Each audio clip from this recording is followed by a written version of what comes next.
Everyone, তোমাদের welcome. আজকে তোমাদের নতুন চ্যাপ্টার কেমিক্যাল কাইনেটিক্স নিয়ে চলে এসেছি। দেখো, এখানে প্রথমত কেমিক্যাল কাইনেটিক্স মানেটা কি?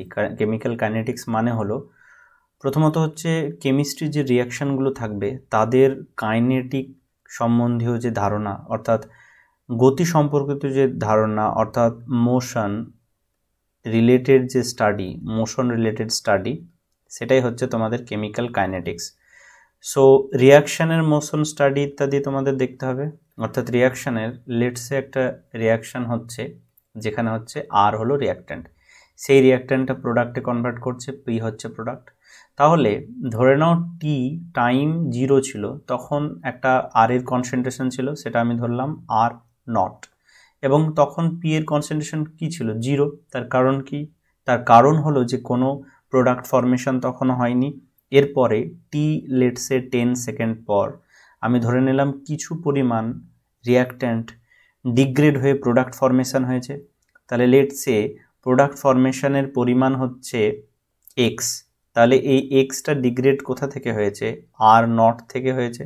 তাহলে আর নট মাইনাস এক্স হচ্ছে টি 10 সেকেন্ডে কনসেন্ট্রেশন অফ রিয়াক্ট্যান্ট। ওকে, তাহলে এইটাকে আমি দিতে পারি নর্মাল রিয়াকশানের যে কনসেন্ট্রেশন আর হিসেবে রিপ্রেজেন্ট করতে পারি। তাহলে ইনিশিয়াল বা T0 টাইম 0 টাইমে কনসেন্ট্রেশন হচ্ছে আর নট, এবং 10 সেকেন্ড ফর এক্সাম্পল এরপরে এক্স পরিমাণ যদি প্রোডাক্ট ফর্মেশন হয়, তাহলে যে রেস্ট রিয়াক্ট্যান্ট কনসেন্ট্রেশন পড়ে থাকবে রিমেনিং, সেটা হচ্ছে আর নট মাইনাস এক্স, বা এক কথায় আর বলে চিহ্নিত করা যায়। তাহলে এখানে তোমাদের প্রথমত ডেফিনেশন অফ কেমিক্যাল কাইনেটিক কি হবে? ডেফিনেশন যদি আমি বলতে চাই, তাহলে দ্য ব্রাঞ্চ অফ কেমিস্ট্রি, একটা হচ্ছে ব্রাঞ্চ অফ কেমিস্ট্রি, এটা রেটের, অর্থাৎ রিয়াক্ট্যান্ট কতটা ভাঙছে এবং প্রোডাক্ট কতটা তৈরি হচ্ছে, সেটাকেই হচ্ছে রিয়াকশানের রেট বলা হয়। এবং তার মাধ্যমে আমি কি জানতে পারবো? যে রিয়াকশানের মেকানিজম সম্বন্ধেও ধারণা তৈরি হবে, অর্থাৎ রিয়াকশান মেকানিজম সম্বন্ধে আমরা ধারণা তৈরি করতে পারবো। এবং লাস্টলি এই সমস্ত জিনিসগুলোকে যদি আমি সাম আপ করি, তাহলে branch of chemistry that deals with the study of reaction rate এবং রিয়াকশান মেকানিজম সম্বন্ধে ধারণা পাওয়া যায়, তাকে কি বলা হয়? তাকেই বলা হয় কেমিক্যাল স্টাডি, কেমিক্যাল কাইনেটিক্স বলা হয়। ঠিক আছে, কেমিক্যাল কাইনেটিক্স। আস্তে আস্তে তোমাদের ধারণা আরও ক্লিয়ার হবে, এইটুকু অন্তত তোমরা বুঝে রাখো। ওকে, চলো নেক্সট দেখো। এইবার লেটসে আমি একটা এক্সাম্পল নিচ্ছি। সেই এক্সাম্পলে আমি বলছি যে একটা আর রিয়াক্ট্যান্ট আছে, সেই রিয়াক্ট্যান্টটা কিসে কনভার্ট হচ্ছে? প্রোডাক্টে কনভার্ট হচ্ছে পিতে।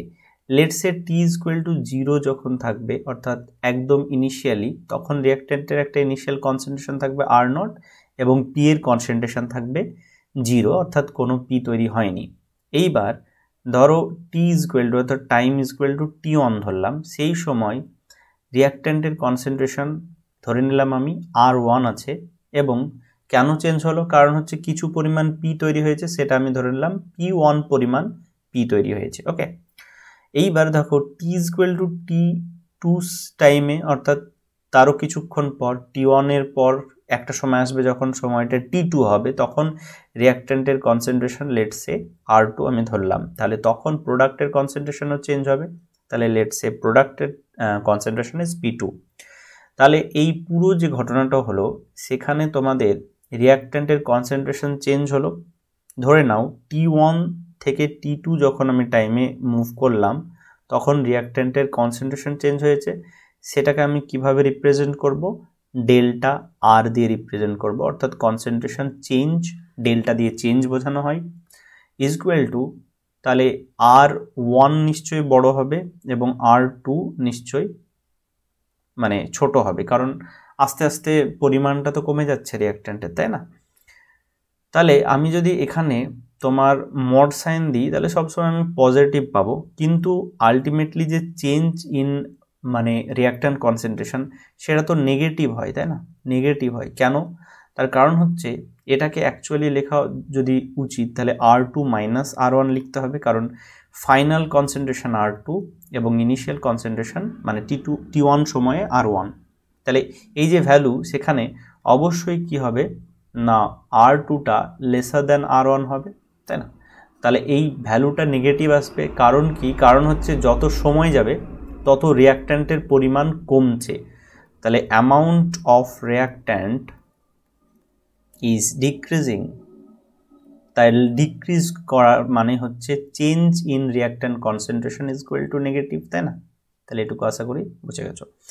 এইবার দেখো, আমি যদি এইটুকু নিরিখে আমি বলি, তাহলে রেট অফ ডিসঅ্যাপিয়ারেন্স অর্থাৎ কমে যাওয়া, ডিসঅ্যাপিয়ারেন্স অফ আর অর্থাৎ রিয়াক্ট্যান্ট ইজ ইকুয়াল টু, আমি কি লিখতে পারি? যখনই কোনো রেট দেব তার মানে সেটা টাইমের রেসপেক্টে বলতে হবে। তাহলে দেখো আর এর পরিমাণ কমছে, তাই মাইনাস ডেল্টা আর, আর সময়ের সাপেক্ষে তাই নিচে লিখব ডেল্টা টি। তাহলে এটা দিয়ে আমি কি লিখলাম decrease in concentration of R মানে reactant divided by time taken, মানে কতটা টাইমে হয়েছে সেটাই টাইম টেকেন। তাহলে এটাই হচ্ছে rate of disappearance of R কে রিপ্রেজেন্ট করছে। ওকে, এইবার তুমি যদি পি এর রেসপেক্টে বলো, তাহলে প্রোডাক্ট তো তৈরি হচ্ছে, তাহলে সেটা অবশ্যই পজিটিভ হবে। অ্যান্ড তাহলে আমি এখানে লিখব রেট অফ ফরমেশন অফ যদি আমি প্রোডাক্ট লিখি, তাহলে সেখানে কি হবে? সেখানে হবে rate of formation of P যদি লিখি, তাহলে আমি সেখানে লিখতে পারবো delta P divided by delta T, অর্থাৎ এখানে পজিটিভ হবে কারণ হচ্ছে প্রোডাক্ট ফরমেশন হয় আর রিয়াক্ট্যান্ট কমতে থাকে। তাহলে এখানে হচ্ছে P formation divided by time taken, এটা হচ্ছে রেশিও।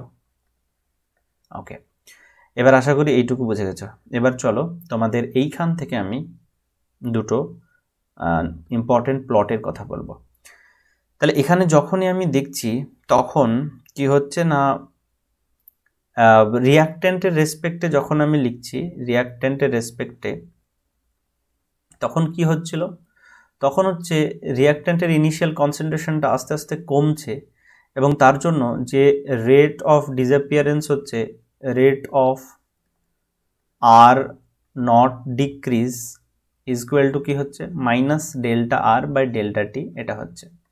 তাহলে দেখো এখানে যদি আমি একটা প্লট করি, সেই প্লটটা হচ্ছে টাইমের রেসপেক্টে প্লট, এবং কনসেন্ট্রেশন অফ আমি নেব রিয়াক্ট্যান্ট, তাহলে এটা হচ্ছে ওয়াই এক্সিস এবং এটা হচ্ছে এক্স এক্সিস। ওকে, তাহলে এখানে যদি আমি প্লট করি তাহলে আমি দেখতে পাবো যে এইখানে যে এক্স এক্সিসটা আমি নেব সেটা হচ্ছে টাইম অর্থাৎ টি, এবং এই দিকে যে এক্সিসটা নেব আমি সেটা নেব রিয়াক্ট্যান্টের কনসেন্ট্রেশন অর্থাৎ রিয়াক্ট্যান্ট কনসেন্ট্রেশন, এই থার্ড ব্র্যাকেট মানে কনসেন্ট্রেশন উপর দিকে আস্তে আস্তে বাড়ছে। ওকে, তাহলে এরকম একটা পজিশন থাকবে যেখানে রিয়াক্ট্যান্টের কনসেন্ট্রেশন হচ্ছে ম্যাক্সিমাম অর্থাৎ আর নট, তাই না? তাহলে আমি এখানে কি বলেছিলাম, রিয়াক্ট্যান্ট থেকে প্রোডাক্ট ফরমেশন হচ্ছে এবং ইনিশিয়াল কনসেন্ট্রেশন অর্থাৎ টি ইকুয়াল টু 0 তখন এর কনসেন্ট্রেশনটা আর নট ছিল, পি তখন 0 ছিল। তারপরে যখন T1 ছিল তখন এর R1 কনসেন্ট্রেশন ছিল, এবং T2 যখন ছিল তখন R2 কনসেন্ট্রেশন ছিল। তার মানে সময়ের সাপেক্ষে আস্তে আস্তে কমছে, তাহলে কার্ভটা হবে এই রকমভাবে কার্ভটা হবে, ঠিক আছে? এইবার দেখো এখানে আমি লেটসে ইমাজিন করলাম যে এই পয়েন্টে একটা এরকম একটা পয়েন্ট, সেই পয়েন্টে আমি ধরলাম যে এইটা হচ্ছে T1 টাইম, ঠিক আছে? তাহলে এই দিকে এই বরাবর যদি আমি এক্সট্রাপোলেট করি, এটা সোজা হবে, এক্সট্রাপোলেট করি, তাহলে এখানে যে কনসেন্ট্রেশনটা হবে সেটা R1 হবে। ওকে, আবার এইখানটা যখন T2 যত বাড়বে টাইমটা, ধরে নাও এইটা, তাহলে T2 যদি আমি কাটি তাহলে এই বরাবর হবে, তাহলে এখানে কনসেন্ট্রেশনটা হবে R0, তাই না? Sorry R2। তাহলে দেখো এইখানে যেই মাঝে এই গ্যাপটা থাকলো এইটা কি, এইটা হচ্ছে R2 মাইনাস R1 অর্থাৎ ডেল্টা আর, এবং এই যে মাঝে গ্যাপটা থাকলো এই মাঝে গ্যাপটা কি হবে, এটা হচ্ছে ডেল্টা টি অর্থাৎ এটা হচ্ছে T2 টাইম, ঠিক আছে? তাহলে এখানে যে তুমি স্লোপটা পাবে, স্লোপ বা ইনগ্রেডিয়েন্ট যাই বলো, ইজ ইকুয়াল টু কী হবে, সেটা হচ্ছে মাইনাস ডেল্টা আর, যেহেতু ডিক্রিজ করছে, ডিভাইডেড বাই ডেল্টা টি। এটা হচ্ছে এই প্লট থেকে পাচ্ছ। Okay, I think it is clear now. এবার তোমরা যদি প্রোডাক্টের রেসপেক্টেও একটা প্লট করতে চাও তাহলে তোমরা সেটাও করতে পারো। এই প্লটটাতে তোমরা প্রোডাক্টের কনসেন্ট্রেশন ধীরে ধীরে বাড়ছে, তাহলে প্রোডাক্টের কনসেন্ট্রেশন অর্থাৎ অ্যাপিয়ারেন্স যেটা হচ্ছিল সেটা কি হচ্ছিল, আস্তে আস্তে পি এর কনসেন্ট্রেশন বাড়ছে, তাহলে ডেল্টা পি বাই ডেল্টা টি হচ্ছিল, তাই না?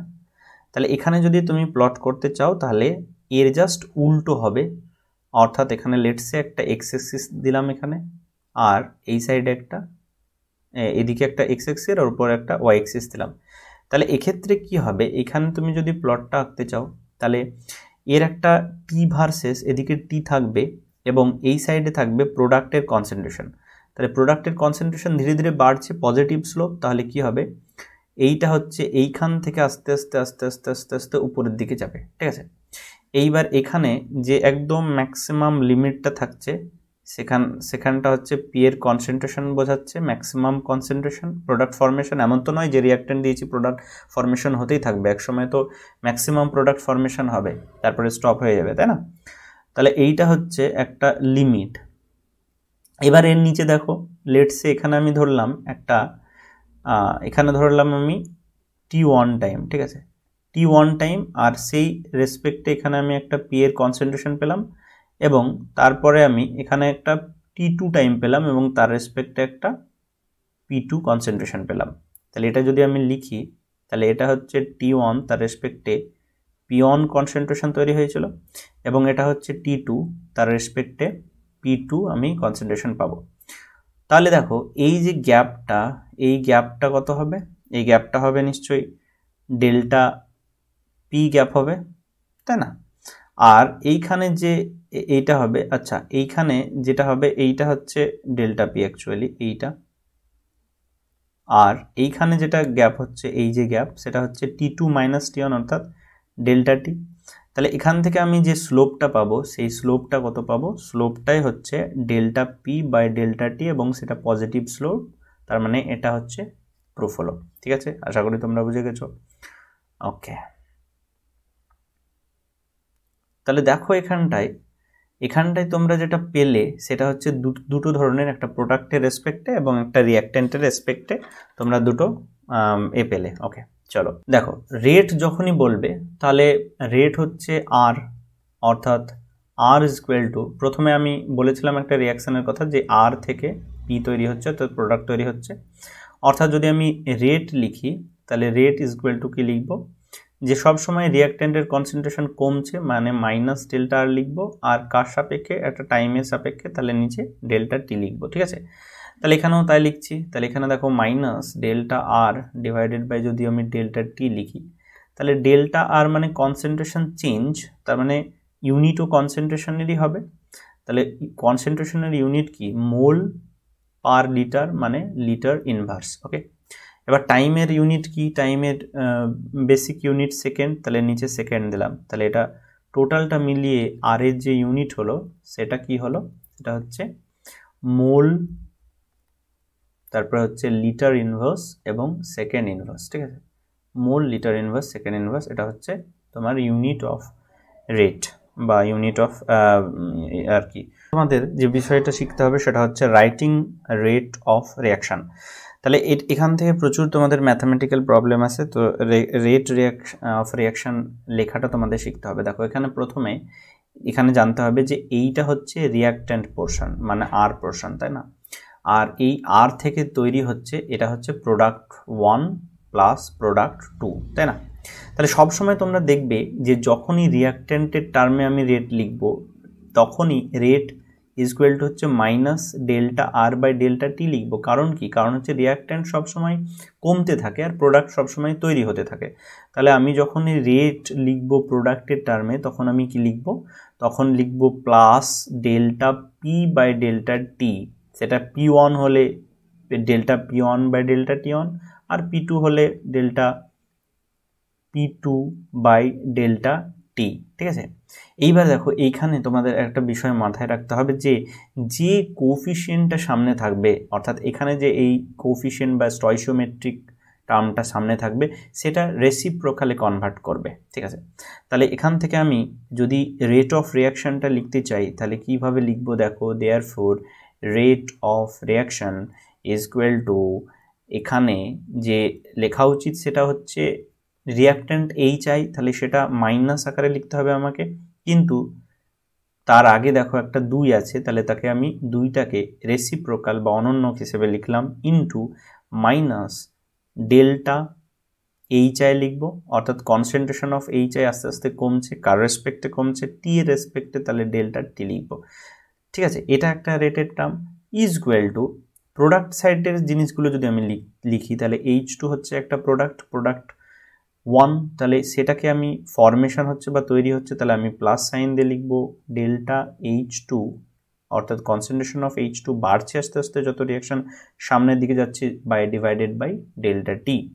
আর I2 রেসপেক্টে যদি আমি লিখি তাহলে delta I2 divided by delta T, এভাবে লিখবো।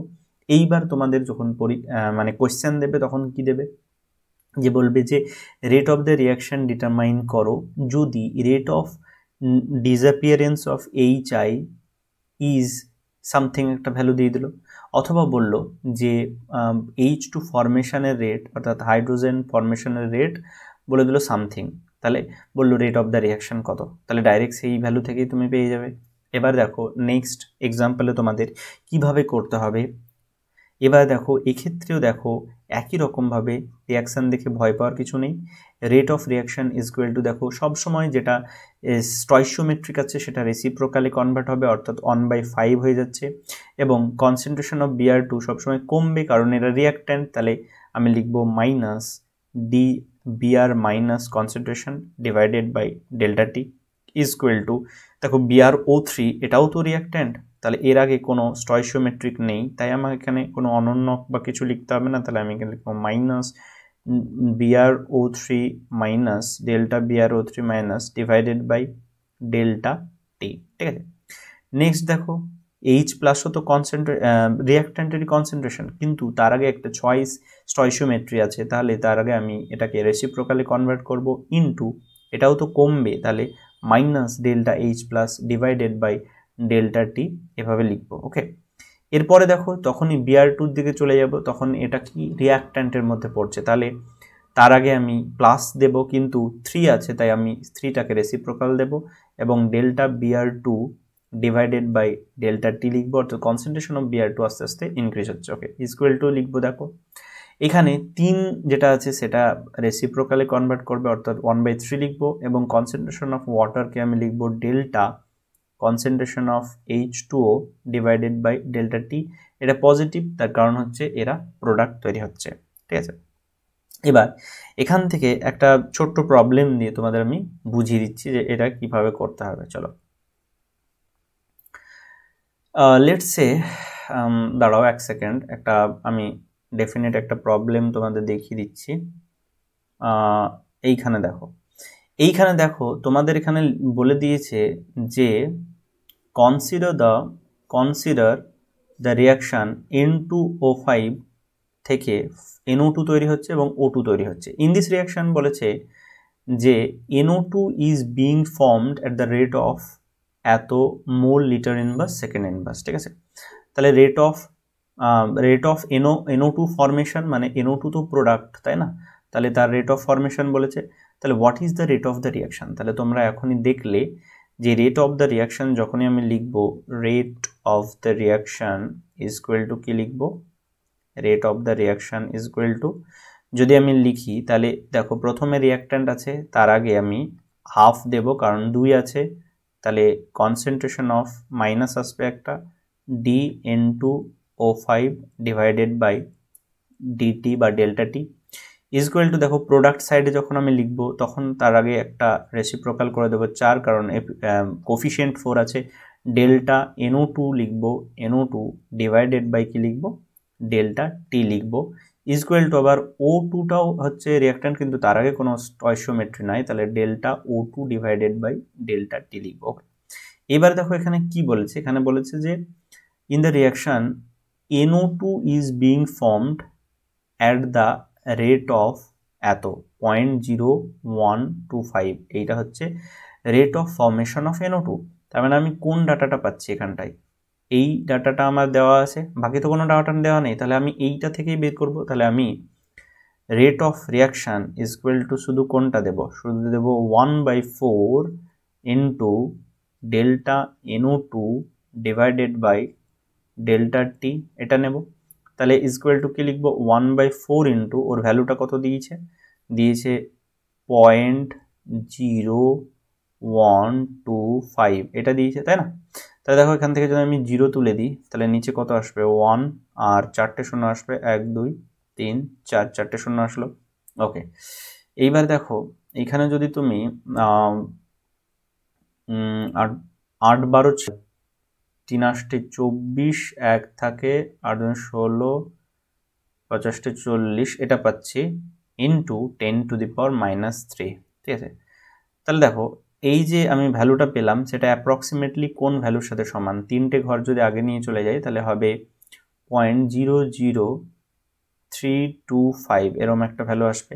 তাহলে দেখো 0.00325 এই যে ভ্যালুটা আসছে সেটা বি এর একদম কাছাকাছি, তাহলে B is the answer here. Okay, আশা করি এটা বুঝে গেছো তোমরা।